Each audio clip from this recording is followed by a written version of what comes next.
ছাত্র বন্ধুরা, তোমাদের যে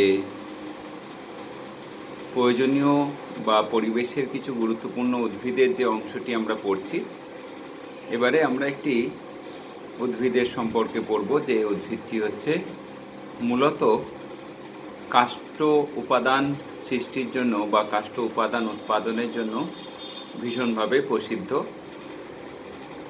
যে সেটি হচ্ছে শাল, এবং এর বিজ্ঞানসম্মত নাম হচ্ছে শরিয়া রোবাস্টা।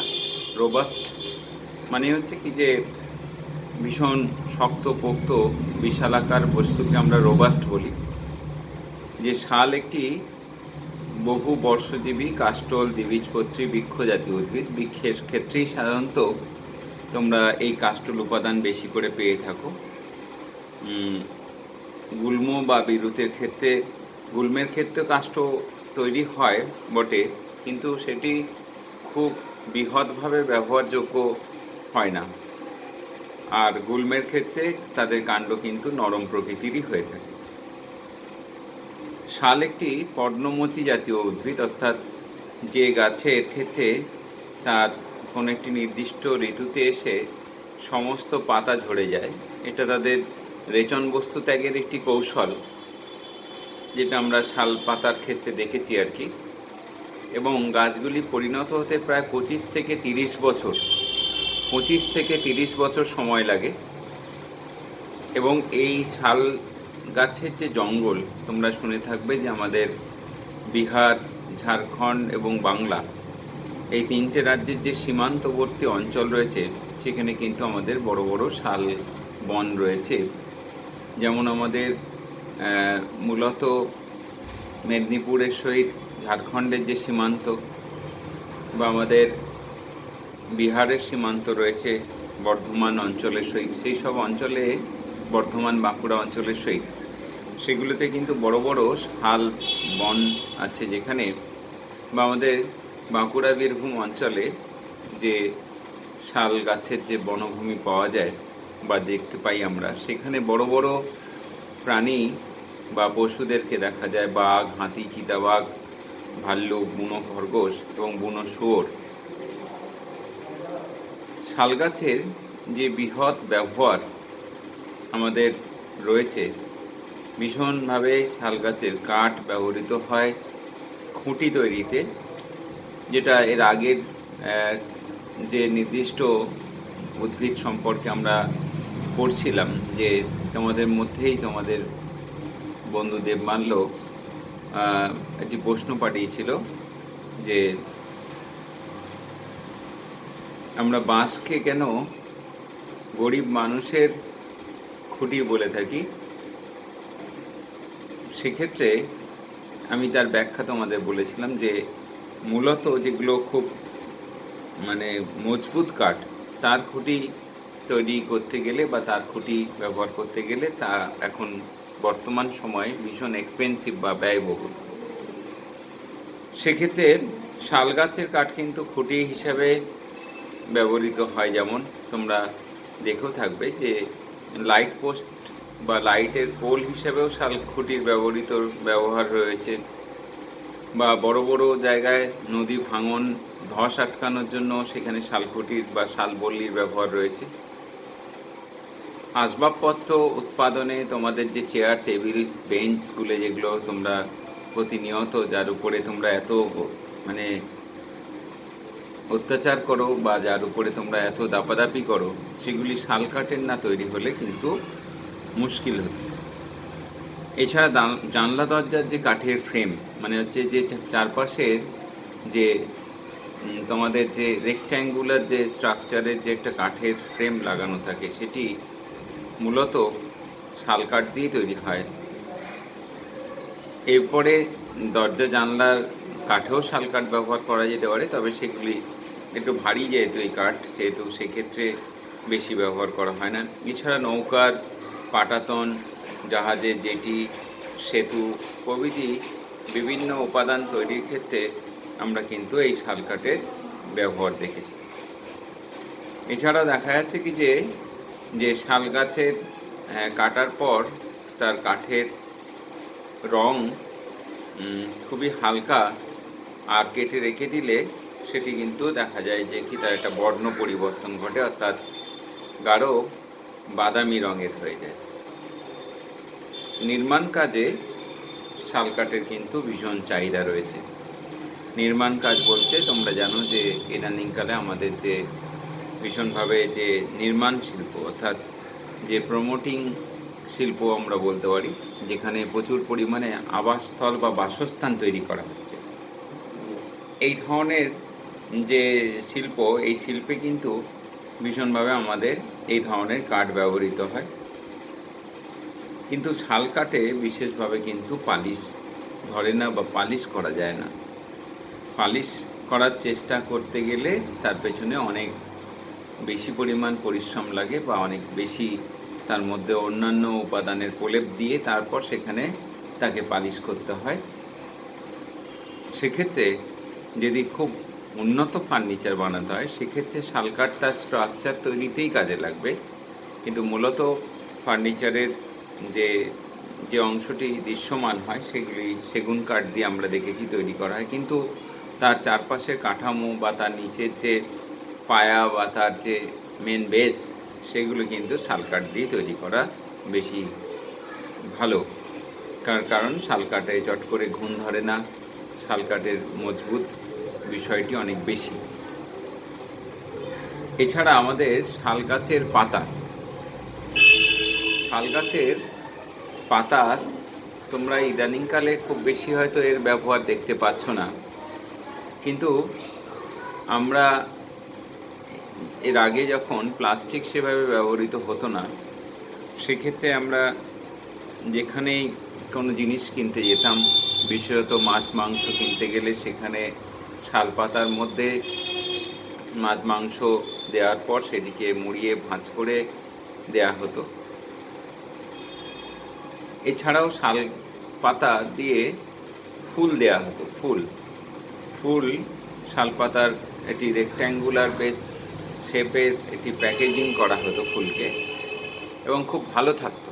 ওইরকমভাবে শাল পাতায় মোড়ানো ফুল কিন্তু অনেক ক্ষেত্রে কোনো কারণে যদি কোনো রকম স্ট্রাইক বা বন্ধের বিষয় থাকতো, অনেক ক্ষেত্রে এই ফুল এনে রাখা থাকলেও সেক্ষেত্রে কিন্তু সেই ফুল অবিকৃত থাকতো বা ভালো থাকতো। অর্থাৎ এর একটি ভীষণভাবে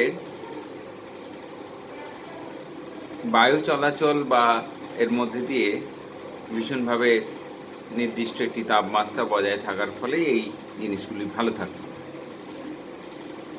এখন সেই শালপাতাকে আমরা দেখেছি যে বিভিন্ন রকমভাবে একেবারেই আমাদের যেমন স্টিলের থালা বা আমাদের যেরকম থালা বাটি আমরা বাড়িতে ব্যবহার করি, ওই রকমভাবে তাকে প্রেশার দিয়ে বা হিটিং এফেক্ট দিয়ে তাকে সেভাবে বেঁকিয়ে তৈরি করা হয়। এছাড়াও শালপাতা কিন্তু গ্রামাঞ্চলের মানুষ বনভূমি থেকে তুলে নিয়ে এসে সেটিকে জ্বালানি হিসেবে ব্যবহার করে। শুষ্ক অবস্থায় শাল গাছের ছোটো ছোটো যে ডালপালা, সেগুলি জ্বালানি হিসাবে ব্যবহারের যথেষ্টই কার্যকরী। আর এছাড়া শালপাতা ব্যবহার করার পর বা কাঁচা শালপাতা, সেগুলো কিন্তু গবাদি পশুর খাবার হতে পারে। এবারে সেক্ষেত্রে শাল গাছ যেহেতু খুব বৃহৎ উদ্ভিদ, সেগুলি এই ধরনের গবাদি পশুকে ভেঙে শাল গাছ থেকে আহরণ করে তারপরে থেকে দিতে হবে। নাহলে গরুর পক্ষে কিন্তু শাল গাছের পাতা খাওয়া সেটি একটু অসুবিধাজনক, বা সেটি ছোট শাল গাছ হলে তাও বা সম্ভব, কিন্তু শাল কিন্তু খুব সুউচ্চ বৃক্ষ। এরপরে আসা যাক শাল গাছের আঠা। শাল গাছের আঠা থেকে সুগন্ধযুক্ত লাল ধুনো পাওয়া যায়, যা ধূপ তৈরিতে বা কাঠের জোড়ের স্থানে প্রলেপ দেওয়ার কাজে, জুতো পালিশ এবং অন্যান্য কাজে লাগে। অর্থাৎ তাদের মধ্যে এক ধরনের গঁদ উপাদান তাদের থেকে আমরা পাই। এই শালের থেকে প্রাপ্ত যে গঁদ উপাদান, তাই কিন্তু ধুনো তোমরা দেখেছো যে পুজোর যে যজ্ঞের সময় সেই ধুনো ব্যবহৃত হয়। পুজোর সময় একটি ভীষণভাবে এই ধরনের ধুনুচির মধ্যে ধুনো দিয়ে আমরা বিশেষ একটি সুগন্ধযুক্ত ধোঁয়া বা একটা ফিউমিগেশন করে থাকি। কাঠের জোরের স্থানে প্রলেপ দেওয়ার কাজেও এই আঠা ব্যবহৃত হতে পারে, মানে ভীষণভাবে এই আঠার জোর ধরে রাখার ক্ষমতা রয়েছে। এছাড়াও অন্যান্য কাজে লাগে। রজন, গুড়ি থেকে প্রাপ্ত রজন স্পিরিট এবং বার্নিশ তৈরির কাজে লাগে।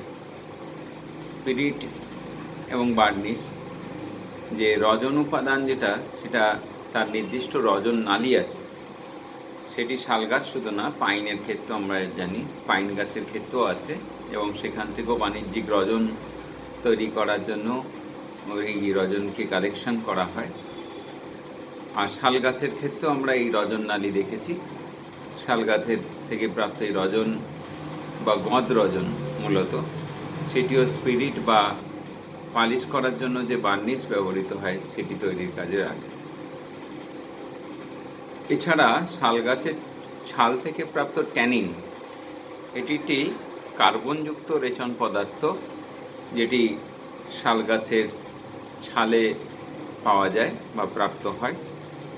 এবং এই ট্যানিন উপাদান মূলত চর্মশিল্পে ব্যবহৃত হয়। চর্মশিল্পে আমরা দেখেছি যে যে বিভিন্ন রকমের যে পশুগুলোর আমরা সাধারণত মাংস খেয়ে থাকি বা গ্রহণ করে থাকি, সেই পশুদের চামড়া তোমরা দেখে থাকবে যে অনেকেই সেগুলো সংগ্রহ করে সাইকেলে পেছনে সাজিয়ে নিয়ে যাচ্ছে। সেগুলো সবই ট্যানারিতে চলে যায়, যেখানে চর্ম উপাদানের প্রস্তুতিকরণ বা তার থেকে বিভিন্ন উপাদান তৈরির জন্য তার যে প্রসেসিং করা হয়ে থাকে। এবং এই ট্যানিন যে চর্মশিল্পে ব্যবহৃত হয়, তার মাধ্যমে মূলত চামড়ার যে নির্দিষ্ট রং আছে, সেই রংটির পরিবর্তন ঘটিয়ে আমরা যে নির্দিষ্ট বর্ণের জিনিস ব্যবহারে অভ্যস্ত, সেই ধরনের উপাদান তৈরিতে কাজে লাগে। এছাড়া হচ্ছে আমাদের যে শালবীজ আছে, শালবীজ থেকে এক ধরনের তেল নিষ্কাশিত হয়। শালবীজ থেকে যে তেল প্রদীপ জ্বালানোর কাজে, রান্নার কাজে বা চকোলেট প্রস্তুতির কাজে লেগে থাকে। এবং এর যে আঠা যেটা, সেই আঠাটাও কিন্তু অনেক সময় চকোলেট প্রস্তুতিতে ব্যবহৃত হতে পারে বলে কিছু তথ্য পাওয়া গেছে। যে তবুও বিশেষত দেখা যাচ্ছে কি যে শাল বীজ থেকে নিষ্কাশিত এই যে তেল, সেটি মূলত চকলেট প্রস্তুতিতে কাজ করে বলেই আমরা এই ব্যবহারযোগ্যতাই মেনে নিচ্ছি। আর শাল গাছের ক্ষেত্রে কিন্তু যেটি প্রথমেই বলা হলো, যে শাল গাছ বৃহৎ একটি বনভূমি বা ঘন অরণ্য সৃষ্টি করতে পারে। অরণ্য সৃষ্টির ক্ষেত্রে এই গাছের ভূমিকা খুব গুরুত্বপূর্ণ, এবং সেক্ষেত্রে অবশ্যই তার যে সুবিস্তৃত মূলতন্ত্র বা তার যে প্রধান মূলতন্ত্রের দ্বারা অবশ্যই এই পাথুরে বা বন্দুর ভূমি অঞ্চলকে আবদ্ধ করে রাখে। এবং সার্বিকভাবে শালগাছ কিন্তু পরিবেশের বিশাল একটি আবহাওয়া পরিবর্তন বা আবহাওয়াজনিত যে বিশেষ